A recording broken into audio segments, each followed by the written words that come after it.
Aston Villa beat Arsenal 2-1 at Villa Park, and once again Unai Emery gets the better of his former club. Both teams lined up in a 4-2-3-1, but Arsenal came in weakened. Arteta had to field Jurrien Timber as a centre-back, with Gabriel, Saliba, and Mosquera all out injured. So the big question is, how did Aston Villa beat Arsenal?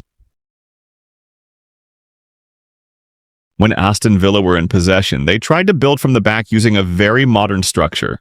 Martínez didn't stay on his line. Instead, he stepped forward to join the defensive line, turning their back four into a temporary back five.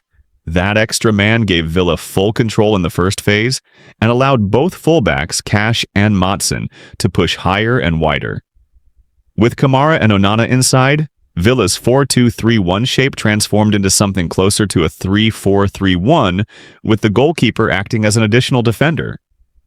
This approach stretched Arsenal's press horizontally and created constant wide passing options.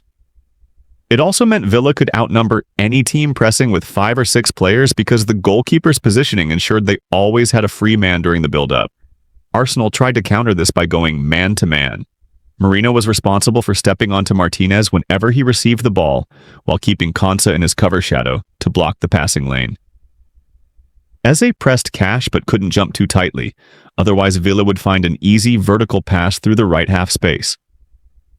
Rice followed Kamara, Ødegaard stayed tight to Onana, and Zubimendi moved onto Tielemans, leaving Maatsen as the natural free outlet. Because Maatsen was always open on the far side, he became Villa's main release valve. Martínez could find him whenever Villa wanted to escape pressure, but Arsenal didn't want Ben White to jump too early. If he committed straight away, Timber, Hincapié, and Calafiori would be left in a dangerous 3-against-3 situation versus Watkins, McGinn, and Rodgers. To avoid that risk, White delayed his press until Maatsen actually received the ball, using the touchline to trap him and slow the play long enough for Arsenal's shape to recover. When Aston Villa managed to bypass Arsenal's press, their plan was to attack quickly through the wide areas. On the left side, Rodgers and Maatsen pushed high to combine, while on the right it was McGinn and Cash providing the width. Because Arsenal defended in a 4-4-2, these situations often turned into simple 2v2 duels against the fullbacks and wingers, which suited Villa perfectly. To create advantages on each wing, Villa used smart rotations.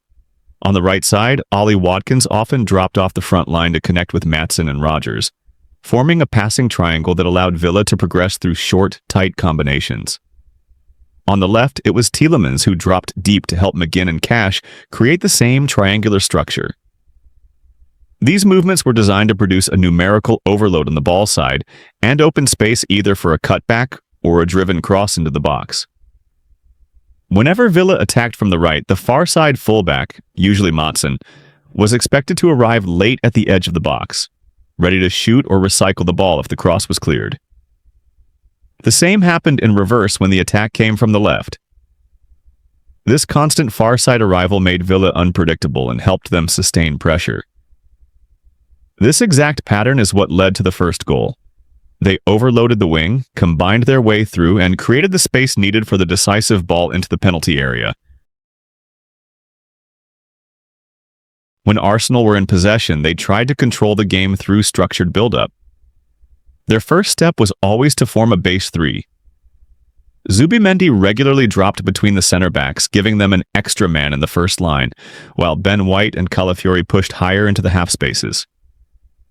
White stepped into the right half space to support Saka's channel, and Calafiori mirrored that on the left, positioning himself inside rather than hugging the touchline. At the same time, Ødegaard didn't remain high between the lines. Instead, he drifted deeper, helping Arsenal create a double pivot. Sometimes he paired with Rice and other times with Zubimendi, depending on who had stepped back into the defensive line.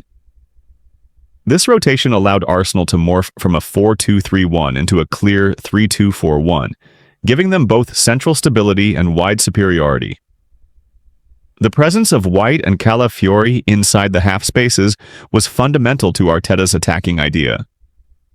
Their positioning occupied Villa's midfielders just enough to release Saka and Eze on the wings. The whole point of this structure was to create clean isolation. If the half spaces were filled and the double pivot provided steady circulation, then the ball could be played wide early, allowing the wingers to attack their fullbacks in direct one-on-one situations. Exactly where Arsenal are normally most dangerous. However, Aston Villa refused to be stretched. Emery kept his team in a compact 4-4-2 block, with very small horizontal distances between Cash, McGinn, Tielemans, and Maatsen. Their wingers stayed narrow rather than chasing Arsenal fullbacks, protecting the half spaces and forcing Arsenal to play wide before they were ready. Watkins and Rodgers screened passes into Ødegaard and Rice, making sure Arsenal's progression stayed predictable and slow. Because Villa's 4-4-2 was so compact, Arsenal struggled to find vertical passes into their advanced midfielders. Every time Ødegaard tried to turn, someone was already tight to him. Every time Rice tried to step forward, he was forced sideways. Even when Saka or Ease received the ball wide, Villa's fullback and wide midfielder were close enough to prevent the usual explosive 1-versus-1 duels. As a result, Arsenal's 3-2-4-1 shape rarely generated the advantages it normally produces.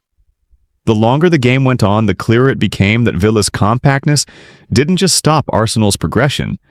It disrupted the entire rhythm of their attacking sequences, forcing them into slower, more predictable patterns that Emery's team were comfortable defending. In the end, Aston Villa's structure, discipline, and wide overloads proved too much for an injury-hit Arsenal side. Emery's team controlled the key moments, exploited the spaces Arsenal left, and defended with the kind of compact organization that shut down Arteta's usual patterns.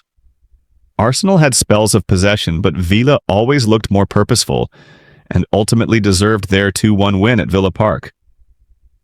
Thanks for watching. If you enjoyed this tactical breakdown, make sure to like, subscribe, and drop your thoughts in the comments. More match analysis is coming soon. See you in the next one.